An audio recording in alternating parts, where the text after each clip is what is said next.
And it's across the board. If you look at the top 350 corporations in the United States today, and you go back to 1965, the CEO, the chief executive officer of those major corporations, were paid, on average, about 20 times more than the average worker pay. And that includes wages and benefits, 20 to 1 back in 1965. Today, it's 344. And the average CEO compensation for these major corporations is now about $25 to $30 million a year.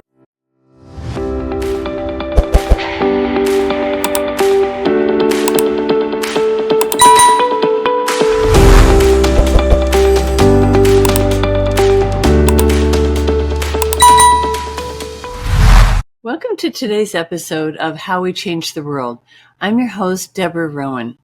And with the upcoming election, it's more important than ever to understand our democratic roots. And today, I'm excited to revisit a conversation I had with labor historian and author, Dr. Steve Babson. His book, titled Forgotten Populists: When Farmers Turn Left to Save Democracy, tells his inspiring story of progressive farmers in the late 1890s who stood up to those corporate so-called robber barons and truly defended democracy. Now, as we approach the 2024 election with a renewed focus on saving democracy, Dr. Babson's insights into the historical context of populism and its relevance to today's political climate are really invaluable. So whether you're a political enthusiast or just want to understand the current political landscape a little bit better, this discussion offers some truly valuable insights into what's at stake in our upcoming elections. Hello, Steve Babson, and welcome to How We Change the World podcast. Hi, how are you? I'm glad to be here. Good. I'm really glad to have you here. It's lovely to meet you and learn from you on the topic of populism, which is really the subject of this conversation today, and its origins in this country and its impact on relevance on our current political climate, especially, I guess, as we move toward the 2024 election. That term just keeps rising up in the news and in pundits, and everyone's using it. Right. So I think we should start, and it is confusing. That's why I appreciated you writing about this and talking about this, because I think it can be very confusing what's really going on with that term and what it really means in today's world. So we will get into all of that. So, and I think it's good to do this before the election year starts, so more people understand terms and motivations, the better prepared we'll be. But let's start. I'd like to start by introducing you specifically. And you have devoted your career to being, and I want to ask you about this, being a labor educator and a union activist. So first of all, what is a labor educator? What do you mean by that? Well, I worked at Wayne State University in the Labor Studies Center, and my actual task was not so much undergraduates, although I did have some undergraduate teaching, but largely it was adult education, and it was off campus. So we were part of an extension program that supported the labor movement and workers, whether they were in a union or not, in the same way that many universities have an extension program for agriculture that would help farmers and farm organizations. We were the same thing in an urban setting in Detroit. So a lot of my teaching was off campus. Some of it was in local union halls. Sometimes it was in the factory. Sometimes it was in a bowling alley or a convention center. Interesting. And what were you teaching them specifically about? Well, a whole range of things. It was sort of, a one-room schoolhouse. I would be teaching sometimes labor history. Sometimes I was teaching economics. Sometimes I was thinking about collective bargaining and issues related to organizing and conducting union affairs, stewards training, a whole range of issues, whether it was labor law, labor history, collective bargaining, or what have you. And being in Detroit, that is definitely a topic of conversation that's probably continually going on. Sure, absolutely. Although it's a labor movement in real crisis these days, especially facing the ongoing issue of the export of production to Mexico, to China, and places further afield. Although there's some very good news recently. I think the UAW, United Auto Workers, which is the Mm-hmm. dominant union here, has gone through a revitalization, a democratic movement that recovered, I think, the initiative and gives a lot of auto workers hope that they can actually recover a lot of the ground they've lost in recent years as the companies have moved production elsewhere and Mm-hmm. demanded concessions, and workers have fallen behind dramatically as these companies have proven to be extraordinarily profitable. So the recent UAW strikes are never fun, but sometimes they're necessary to get the attention of the people who wield the actual power. And I think it Mm-hmm. was a very positive outcome for working people. Hugely. I mean, even those of us who don't follow that closely couldn't help but hear about the successes that were just, I think they're interpreted as successes. I don't know if everyone got everything they wanted on the labor side, Well, you but never get certainly, everything you wanted, yeah. but I think it clearly has rebounded in a very positive way because a lot of the non-union companies felt compelled to raise wages because obviously with Oh. UAW members doing so well with substantial increases that the companies could afford. I mean, they were making billions and billions of dollars in profit as they recovered from the crisis of 10 years ago. But workers were not catching back up with where they had been. And so that's what this strike was about. And as a result, Tesla and uh, Toyota and Nissan have all had to raise their wages because otherwise, those workers who are not yet UAW members might feel all the more compelled to think about joining the union. Mm. And that's what the union is now proposing to them, that they can see the positive gain that was made. And so why not join the movement? And global implications, because I just heard it on the radio this morning about Tesla, I think in Northern Europe, I think it was in Denmark, was it, or Norway? I should Or know that, Sweden, but Sweden, Sweden, I can't believe I missed it. But right? yeah, but I think it was actually more that they were moving on to those other countries. There's one of those two countries that was also starting with something with Tesla, being inspired by their neighbors. I'll So, tell you one place Tesla is moving, and that's Mexico. uh-huh. Elon Musk has announced a major investment, a substantial Mm. multi-billion-dollar investment in a major assembly plant near Monterrey, Mexico. And of course, we'll be able to build Teslas there, paying workers 1/10 of what they would be paid here for doing the exact same work. It's upsetting that and we'll get into this in just a moment, but what you write about and the historical precedents for all this, nature or history just keeps repeating itself again and again and again, and uh, that's certainly been the case in this as well as in. By the way, I would not argue it repeats itself, but I do like the phrase that it often rhymes. Oh yeah, I haven't. I did hear that a long time ago and haven't in a Yeah. long time. Yeah, that's a very good way to put it. All right. Well, you also have your PhD in history, so I'm sure you could talk to us about a number of different issues and educate us. But um, today we're actually here to talk about, at least part of the time, this book that you wrote, Forgotten Populists: When Farmers Turn Left to Save Democracy. And I think it's a wonderful book. It's got pictures in it. It's got historical pictures in it, and it's short, but it is really interesting for anybody who's trying to grapple with what populism meant initially and what it means today. And I'm going to have you sort of titrate or separate those out for us so that we can understand. Because today, when people think populism, they tend to think authoritarianism. They tend to think Donald Trump or some of the European leaders that have come into power, and that's not the case. So maybe could you start by talking about the differences in what populism meant in this era that you're going to talk about to us about in the late 1800s versus what it means today, and how I always think when I hear populism.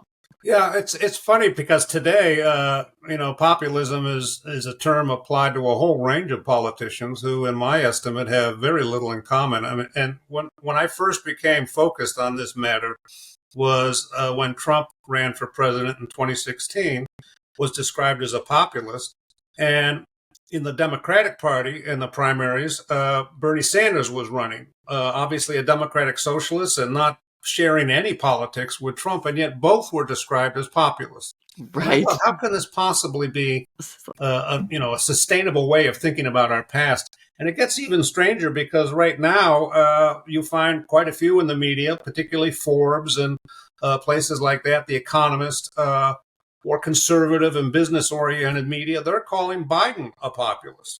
So here we have Biden, Trump, and Bernie Sanders representing different points along the political spectrum, from right to left, all described as populists. And to me, what I think often is meant by it is that it's equated with anti-elitism. Mm-hmm. Although what elite you're talking about is left to the imagination, and obviously Bernie Sanders is talking about a very different elite from what Donald Trump is talking about, and what Richard Nixon talked about. Remember, Richard Nixon invoked the silent majority against the media elite or the liberal Mm-hmm. elite. And so Right. it's sort of a common phrasing in American politics, and I don't think it really means much these days. The term has been actually rendered, I think, meaningless by its use across such a broad spectrum of politicians, and it doesn't really tell us much. I guess maybe the best way to think of it is that it's a way of talking in which you direct attention to elites that are allegedly corrupt. And Donald Trump does that, and Bernie Sanders does that, and sometimes Joe Biden does that. And it's your choice whether you find the particular elite that's been targeted worthy of that attention. Well, I wonder if it's because the term populism has been, or calling someone a populist has been successful. It was successful it wasn't successful for Bernie, but it was successful to describe Trump that way. But if if those three people are all described as populists, you're right. It literally has no meaning left. Right. And It sort of gives the appearance of insight without really actually representing anything substantial. and that's the problem. Nobody understands it. Everyone's using it to describe people and perhaps to misuse it to draw voters in one direction or the other, which is something that we will see in this election that we're all Right. dreading probably coming up. Right. Um, And and I I think it's used to invoke a fear. And Mhm. Trump does not describe himself as a populist. Bernie Sanders doesn't describe himself as a Oh, I populist. didn't know that. Neither does obviously Joe Biden. Right. And so it's a term that's often used as a kind of sly pejorative to sort of suggest, well, maybe they're not quite trustworthy. And usually it's the Oh, elites that feel they're being targeted who are saying these people are populists. Watch out. And so that's somehow supposed to mean demagogic and authoritarian. And sometimes it means that. I think in the case of Donald Trump, it does. I don't think it means that for either Joe Biden or Bernie Sanders.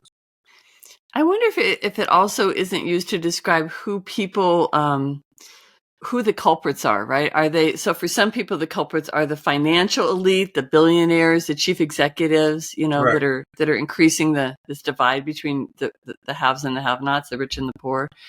But for Trump, he kind of used it more as a way to be against immigrants, to be against those who are coming up against, and women and anyone who gets in the way of the traditional white male Elite. elite. Yeah. So, and then you hear a lot about talking about snowflakes, you're talking about proper language, that, the specific language that Democrats want to use. A lot of people think that's elitist, that everybody has to speak the right way and not offend anybody. So it's all over the board. So I guess we've established that, but, let's see. Well, why don't we jump into then, having you describe a maybe brief or as long as you want, actually, overview of how this started, because it is, and I don't know if it started in the United States specifically, but in the late 1800s, the populist movement began, and I don't know if that. It began in the 1890s, Okay. and it had forerunners in the 1880s, the Farmers Alliance and the Knights of Labor. But the populists, actually, it was called the People's Party, but as a sort of shorthand, they called themselves populists.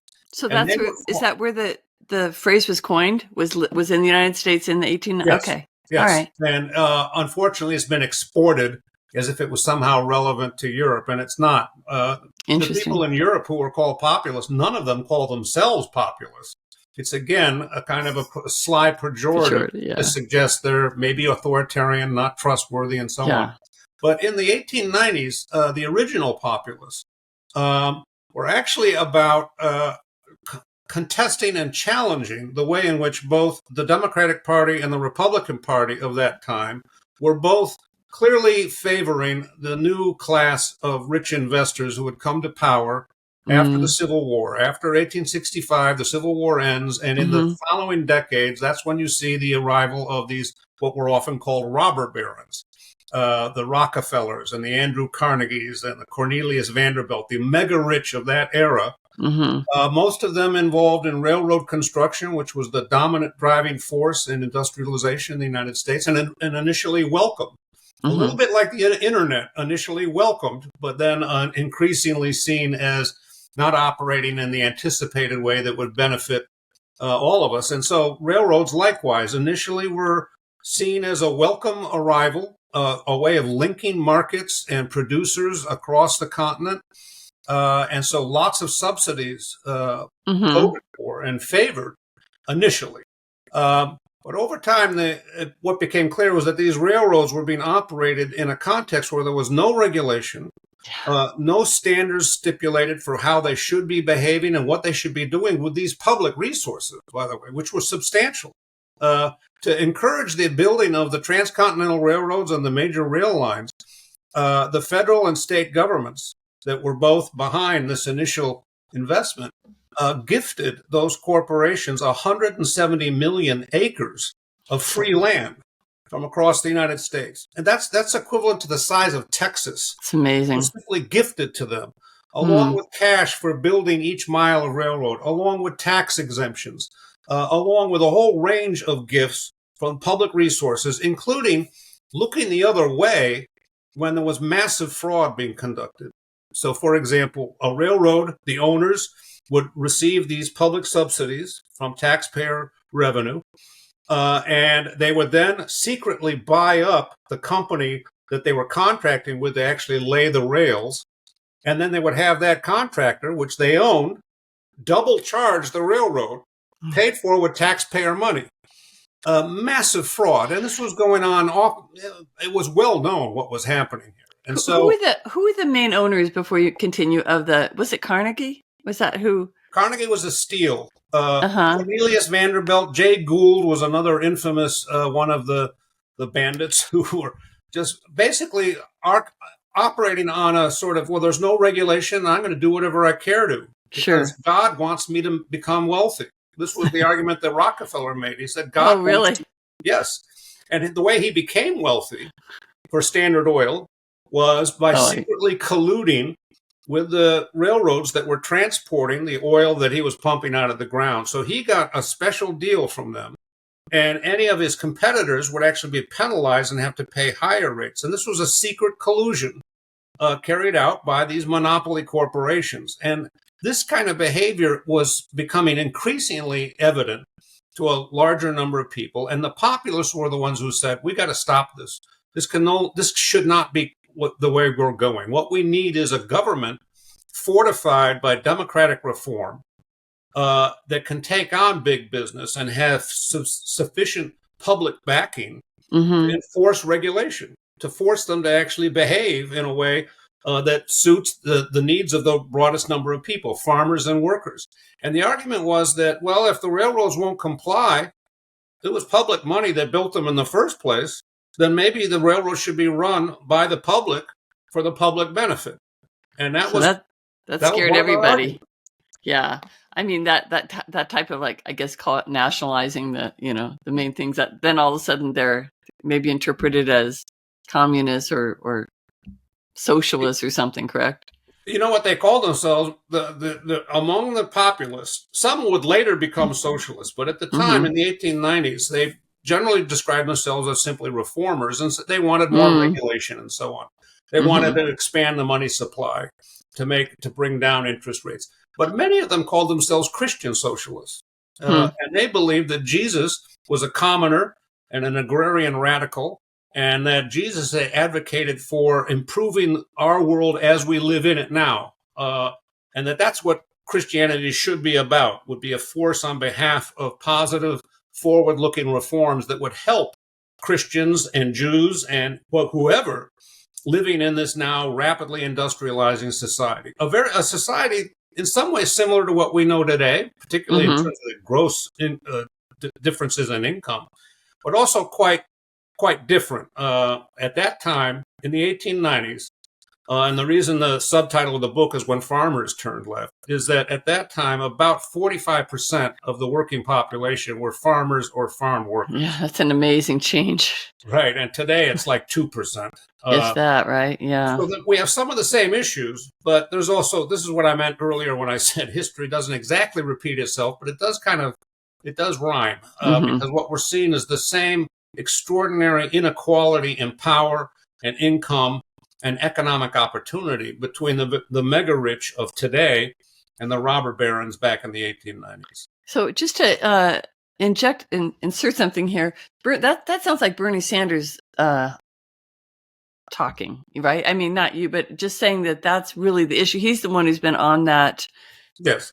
bent for a very long time, that we're just, the split's getting wider and wider and wider. So he seems to be I'm just following along. It does feel like if you talk about people today, he seems to be the most in line with populists of the 1890s. I would agree. And, Yeah. and I tend to be in that, full disclosure, that's sort of where my politics are coming from. I see Mm-hmm. Bernie Sanders as someone. There's others, and it doesn't have to be the people who are identified with his politics alone, but I believe we need to actually be acting on behalf of public benefit for public resources that have been gifted to corporations, and we need to actually insist on corporations behaving in ways that suit the largest number of us. And by the way, in the 1890s, I forgot one thing. What the railroads were getting away with was an extraordinary mismanagement of the rail system. They were almost always in bankruptcy.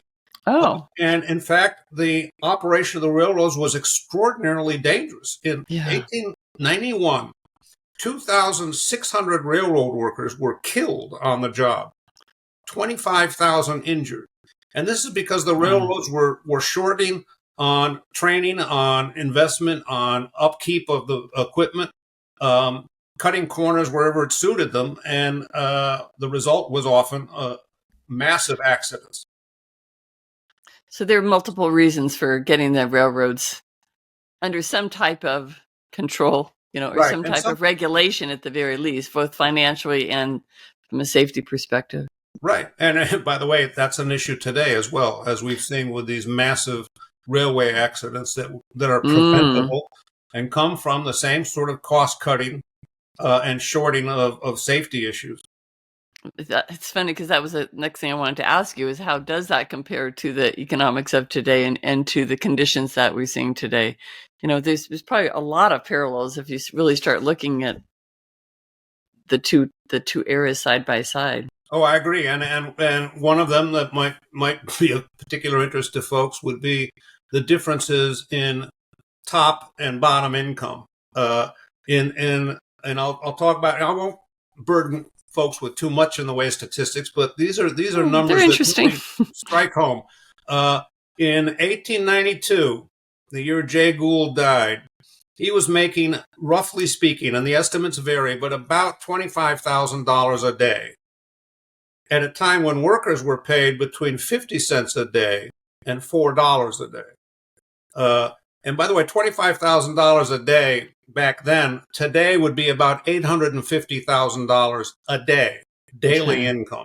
He was making this much, and he was one of the main owners. He was one of the he was owned about 12 different railroads. Okay, and was infamous for his misbehavior, not only, by the way, towards workers and customers, but often enough towards investors. This is a guy who, when he was CEO of the Union Pacific Railroad, shorted his own company's stock. And that's an obscure business, but it means he bet against his own company secretly. Yeah. Today that would be illegal, and he would probably go to jail. Yeah. But that was common practice back in the day. So here we are. We now fast forward to today, and we look at our own new class of robber barons.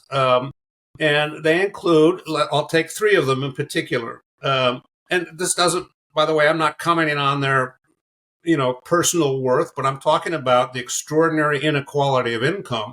So Bill Gates, Warren Buffett, and Jeff Bezos. So we've got Microsoft, Amazon, and Berkshire Investments. Those three men have the wealth equivalent to 160 million Americans.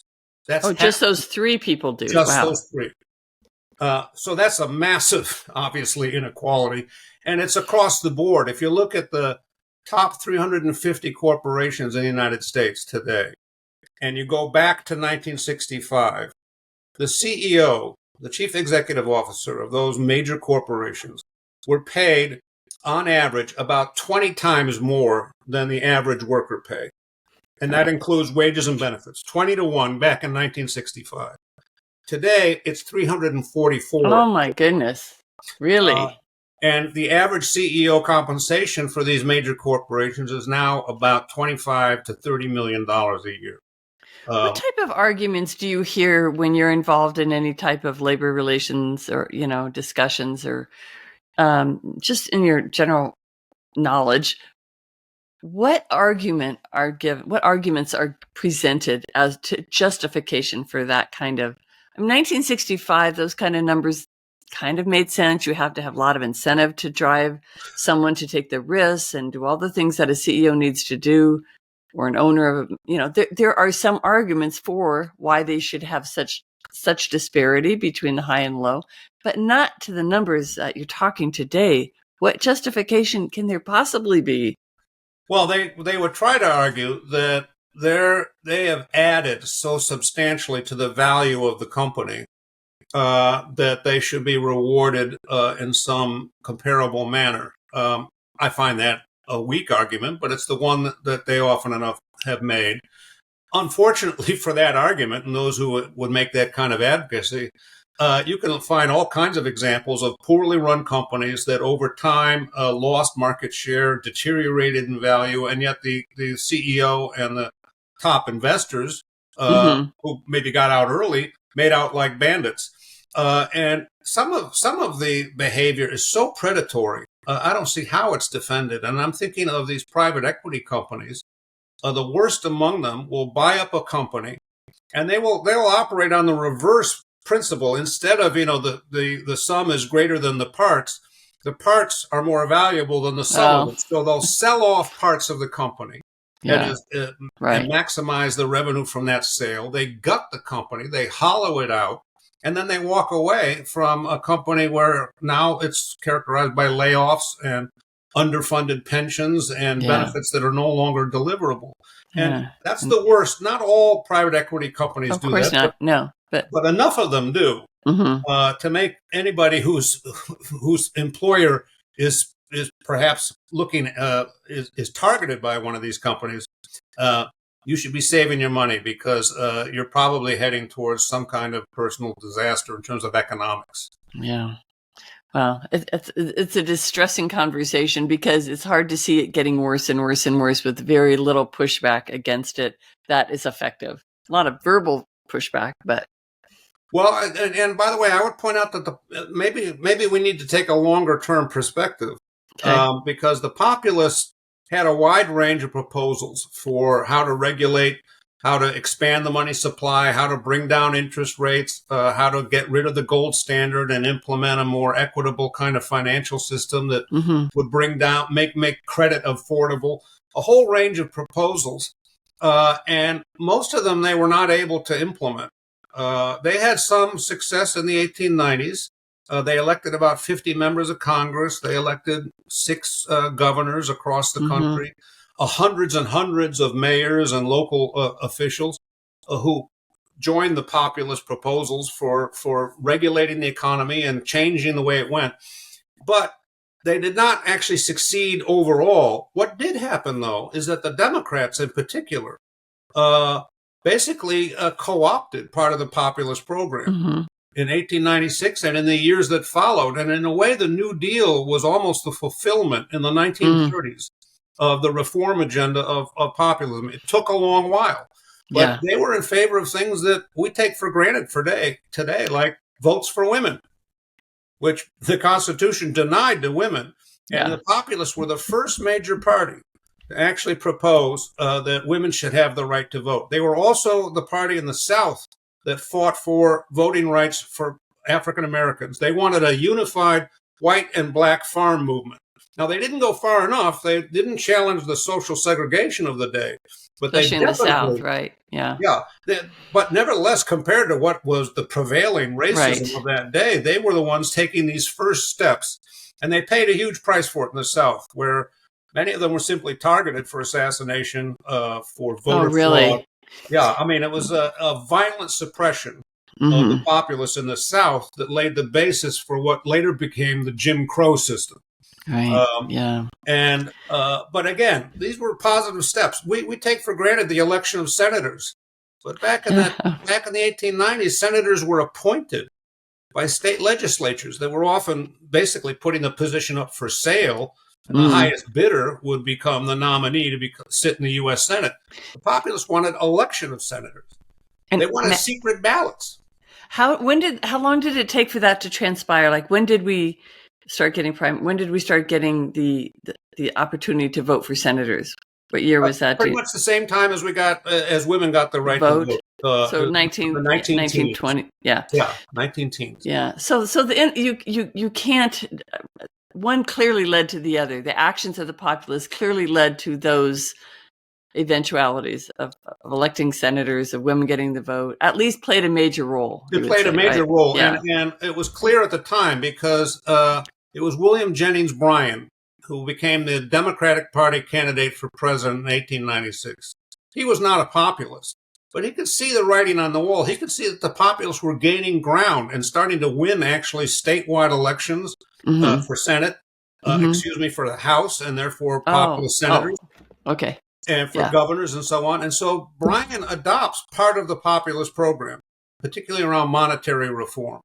Uh, and in subsequent years, Democratic Party candidates for president, and leading up to Franklin Delano Roosevelt, adopt pretty much the entire populist program. Yeah. So it takes a while, but the people who took those first steps, those first risky steps in that direction, didn't have immediate they weren't immediately successful, but it started to change the whole political terrain in the United Change States. the conversation.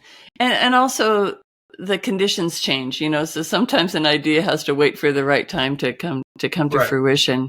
right. Yeah, it's really interesting. So, but you also say that I mean, at the time there were three parties, and really you had the Dems, the Republicans, and the Populists, and then the Democrats took over, absorbed or whatever, adopted part of the populist ideology.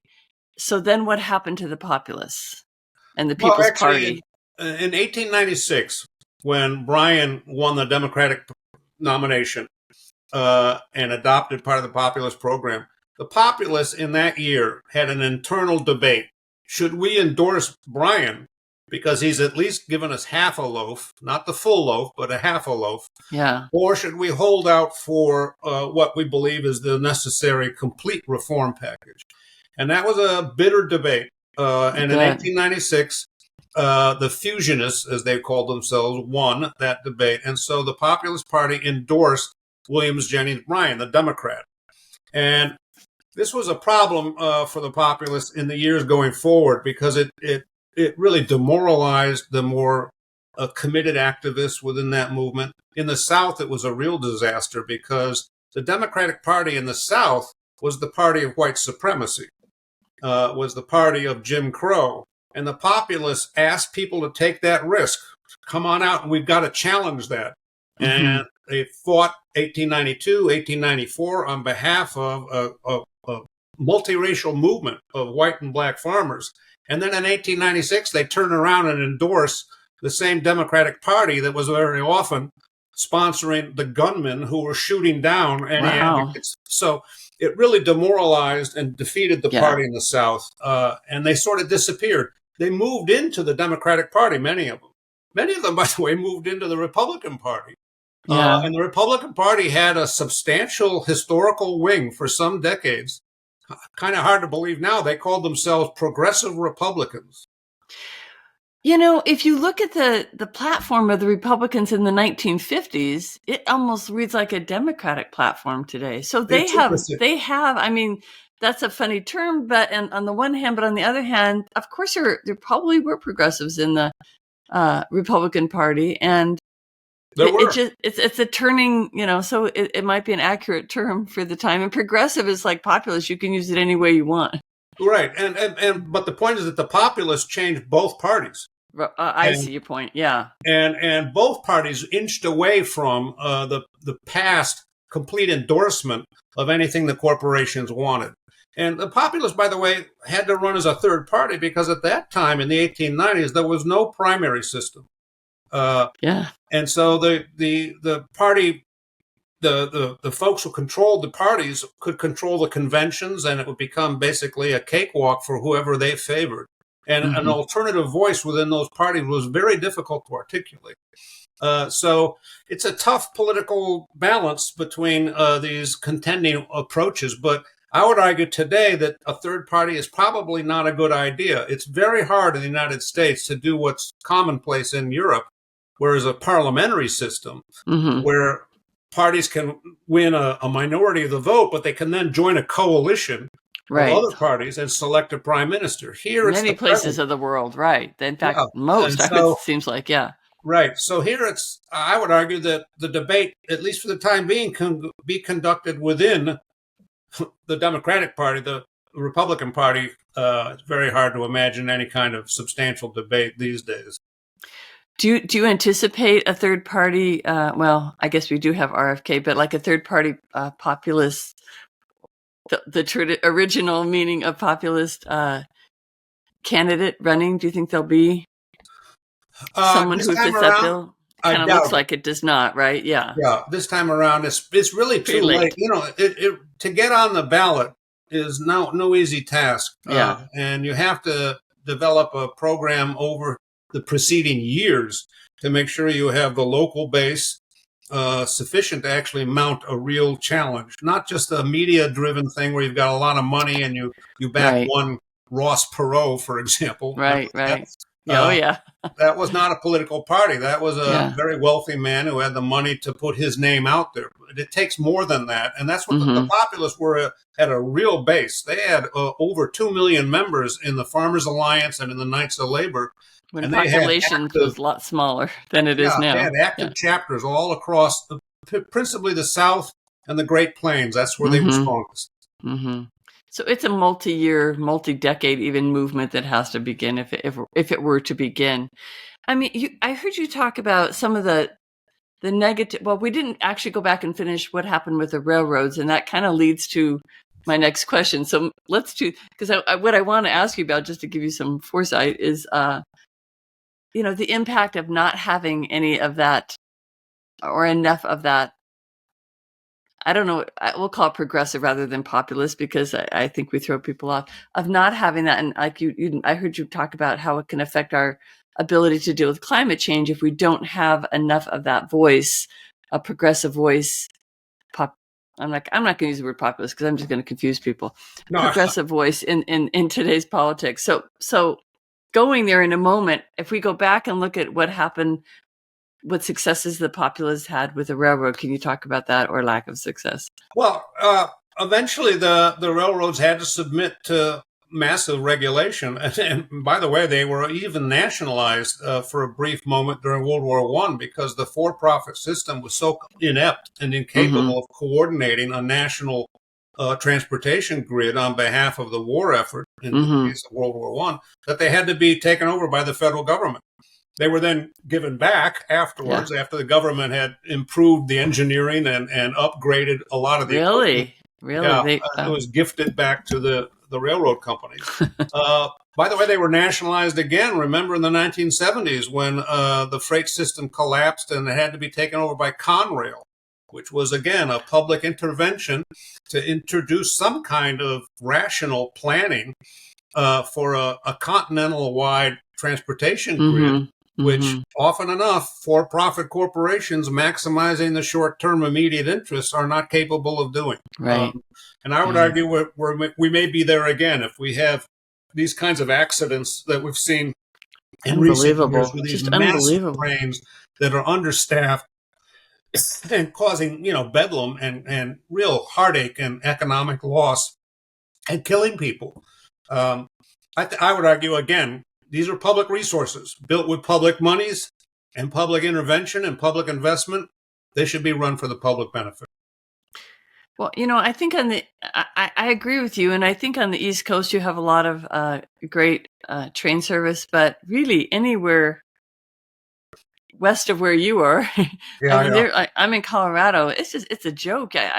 I'd love to take a train somewhere, and there's no high speed trains. There's no affordable trains. I mean, there's no reason to go on a train unless you are literally trying to kill time and just want to go back to yesteryear and enjoy I mean, there's really no other benefit to it, taking a train today. It's hard to do. Yeah. I mean, it requires years of investment is what it comes down to. And I live in Detroit and my family is in Chicago. And so a lot of times my wife and I will be traveling to Chicago. Sometimes we drive, but often I prefer taking the railway. And it's really improved over the years. They've actually upgraded the rail system. And now actually high speed between Kalamazoo and Niles, it gets up to about 110 miles an hour. It becomes more and more affordable and sensible, but it takes money. It takes investment. It takes a commitment to that kind of public service. And that's what we often enough have been lacking. And you mentioned the thing about climate change. I had earlier said we have to have a long-term perspective. I sort of believe that, but I also worry that we don't have a long-term here to fix the issues of climate change. It has to be almost an immediate effort to eliminate fossil fuels. And that's not going to be easy. It can only be done with public investment. Obviously, there's a private sector that could assist and be part of that, but it has to be led by a unified and coherent plan for how we're going to save a sustainable planet environment in which human beings can survive. And it's really now a sort of a toss-up whether that's going to be the case. Yeah, well, it's been a toss-up for a while, and the rest of the world trusts us so little now because the next election, everything could be reversed, once again. So with that kind of, it's hard to know how to let people understand or help people understand fully enough the importance of having a leader. I don't care who it is, but it could be Republican or Democrat. You could have a Republican, you could have Arnold Schwarzenegger is not able to run for president, but he's a very strong Republican who's been out there speaking about climate change for quite a while and trying to encourage people. So it doesn't have to be a Democrat, but typically the progressives seem to have much more of the incentive is just the profit incentive to keeping fossil fuels is so massive. I don't know if you've seen this week, or I guess it's been a few weeks since COP28, the climate summit in Dubai is underway. And the president of that, who is also the head of the national enterprise for oil in Dubai, is saying, the science is, I can hardly even get the words out of my mouth, but the science is still not that strong that fossil fuels, are causing climate change. And now he's walking it back because of so much of a uproar against him. Yeah. And thank God there was, and he had to walk it back. But still, the people that own these companies are not ever going to be the ones to say, "Yeah, we got to pull it back and go to other alternatives." Enough, by the way, because if they do take steps in that direction that impact the value of the stock and the bottom line, they pay a price in terms of their longevity in that position. The perspective of too many investors is what's going to be the short-term maximum that we can extract from this enterprise, and that means that if it's you might be making OxyContin, well, let's keep selling it, let's keep promoting it, despite the fact that it's a deadly product that was killing people, but it was profitable. And likewise, asbestos, Johns Manville, the same thing in years past. Philip Morris with cigarettes, Exxon with fossil fuels.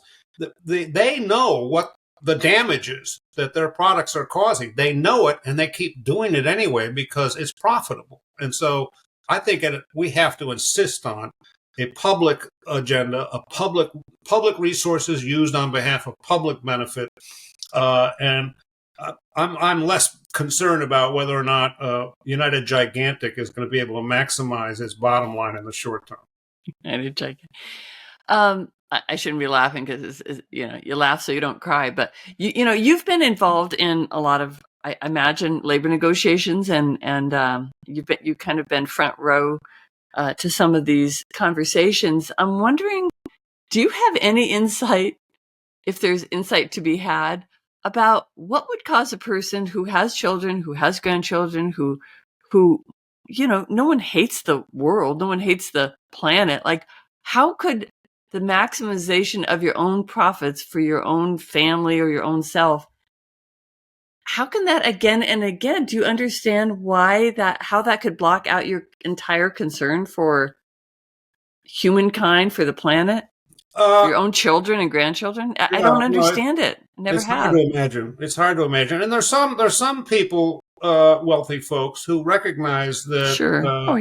they need to rethink their priorities. So I wouldn't argue that it's out of the question, but there has to be public standards established. And I think public investment in energy, in transportation, in finance, these things all make sense to me.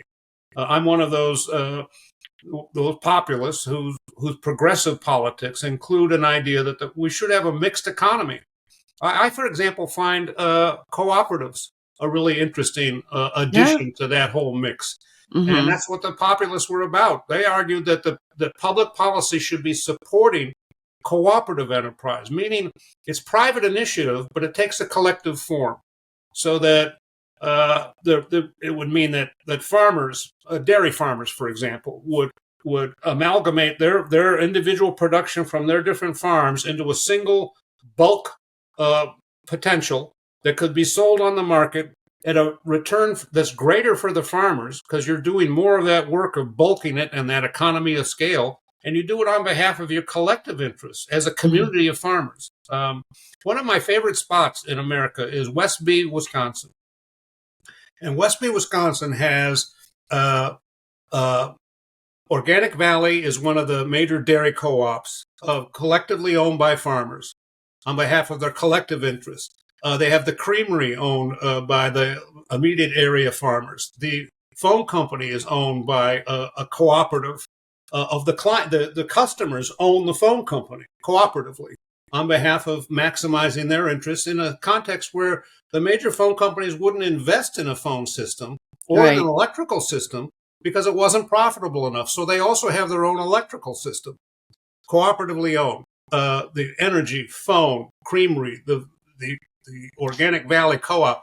This to me is a new way of thinking about things, where it would be mixed public enterprise, sometimes publicly owned, but sometimes cooperatively owned, sometimes private enterprise, where it makes sense. And I see that mixed economy as the way forward.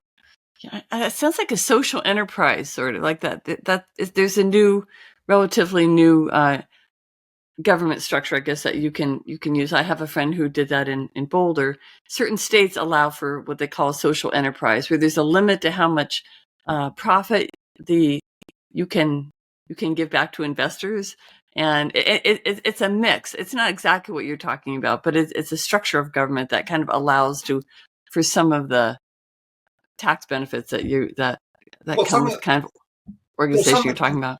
There's something comparable here, where people are talking about community benefits, so that if there's going to be, for example, subsidies offered to encourage investment in affordable housing, or if there's going to be any kind of development project where there's public monies committed, there has to be a contract in effect that says, and in return, there'll be so many local jobs created, and they will be paid actually a living wage, and not just a meager minimum wage. Right. And outcomes that include affordable housing and so on. That kind of bargaining is, I think, very important and should be expanded on behalf of the public interest.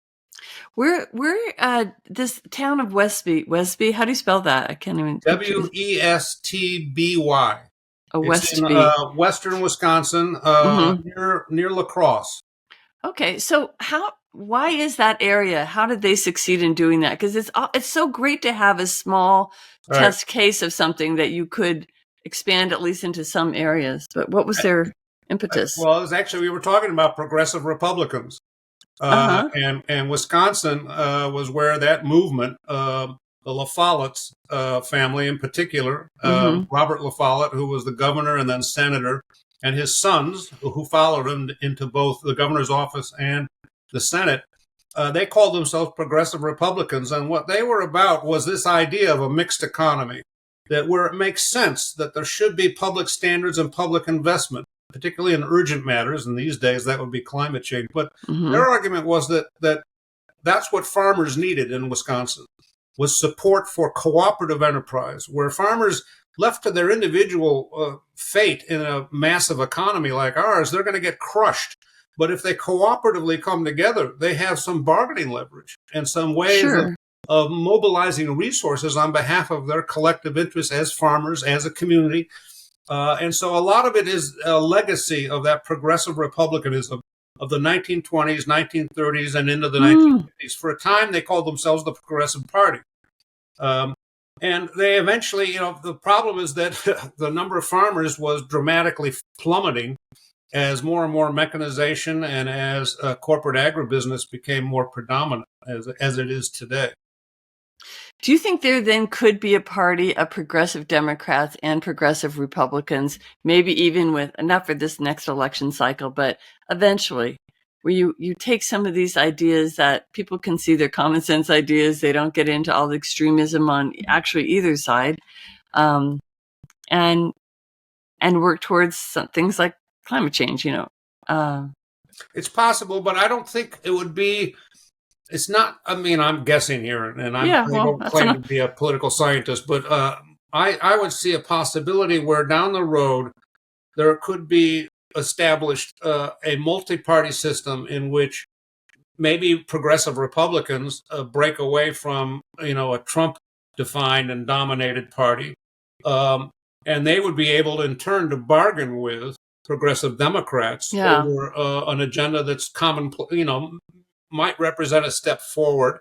You would have to talk about the practical politics of case by case, what particular issue you're trying to address, but that's a possibility.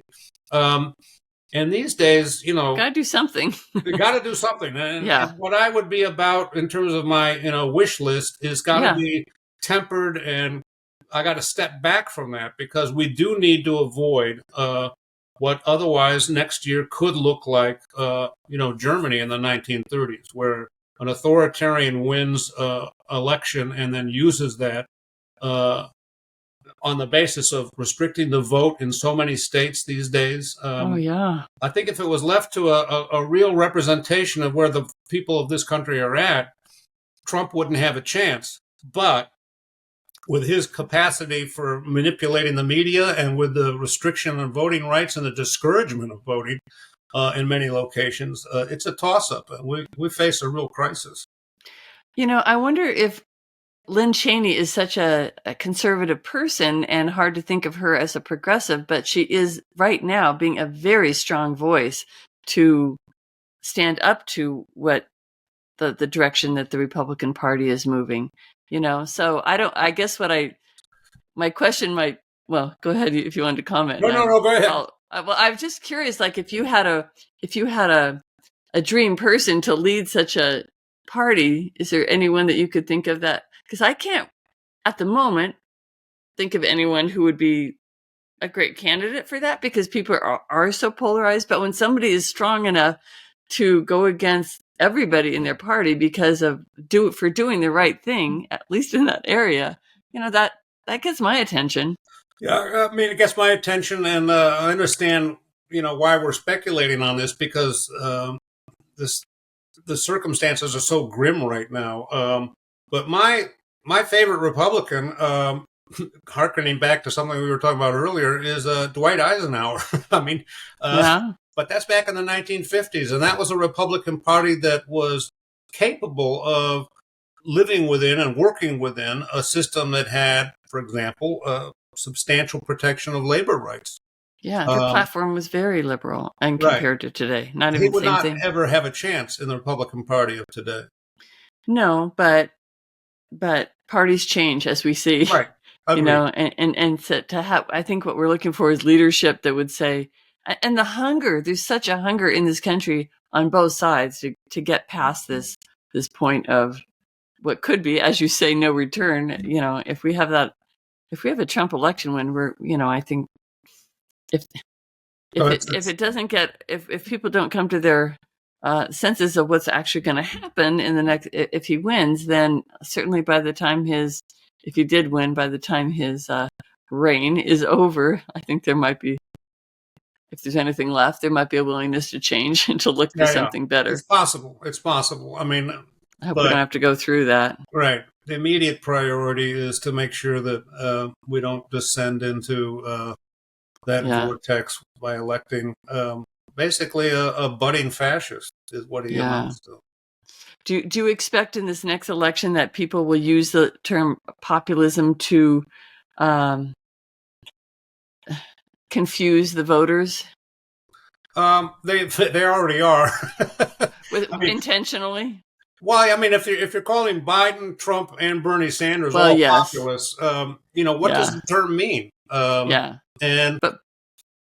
But does that have a purpose behind it? Because I think some people will use it with a purpose, to try to scare people one way or the other. I believe that's the case. I think, as we were talking about earlier, the term has become anti-elitist, and the elites that feel threatened by that are going to propose that they're responsible elites, and they should not be challenged in this polarizing manner, and that we should therefore continue with the status quo, things as they are, and not rock the boat. And the problem is we do need to rock the boat. We do need to actually challenge a status quo that has gotten us to this point. But that means distinguish it between our argument on behalf of changing the world and those who want to change it in a way that's ugly and dehumanizing and nasty. And that's where the debate is going to be. Yeah, it's going to be a heck of a year. Well, what advice would you give to voters who are trying to navigate this, like, varied and contradictory values about populism? How would you advise people to be able to see, sort of separate the forest for the trees, the truth from the non-truth? I would actually, I think any proposal has to be questioned on behalf of who is proposing it, what money is behind it, what interest does it serve. And I think we have to be careful that we look in the direction of how do we maximize the greatest good for the greatest number. And that means addressing climate change. I think, in a way, that's the most urgent issue facing us. It's an existential crisis. Right. I mean, if we address other matters but fail here, it doesn't matter. The rest of it's going to be circling in that vortex. So I would argue that the key question is, what do we do about eliminating fossil fuels, and how do we develop public programs that maximize alternative technologies, by the way, including trains, to make them relevant to people in Denver and elsewhere. I don't know how fast a fast speed train is, like in Japan, but aren't they over 200 miles an hour? Aren't they well over that? I don't know. I think so. But I think they are. I've been on one in France, and it was doing 180 miles an hour. Yeah, all right. 190 miles an hour, and it's like downtown to downtown. So it was like you weren't messing around with that whole business. Now we go through in airports. Right. And it made a huge difference. It's doable here. It's not a short-term matter. It requires long-term investment, but you got to get started. Yeah. Well, I want to hold this book up one more time, Forgotten Populists. It's so interesting, and I think it really helps us get to when farmers turn left to save democracy. It's a very compelling, like, sort of a catch line there, but it's really true. And what's so interesting is how much, as you described, it has impacted politics ever since, and made significant changes for Black people, for women, for unions, for everyone who's not. Right. Anyway, so it's a wonderful book, and I think I heard you say somewhere that it's available Well, it's available in many places. What's the Well, you go to your best local place? bookstore and special order it. They can get it from Ingram, which is the wholesaler. Mm-hmm. You can go to Amazon and order it there. There is the website is forgottenpopulist.com. Mm-hmm. And there's a button there you can order it from. We want to expand the options to include places like Powell's, which is a bookstore in Portland, actually a unionized bookstore. And they do have online sales, so we hope that people take advantage of those options as well. But it's on Amazon.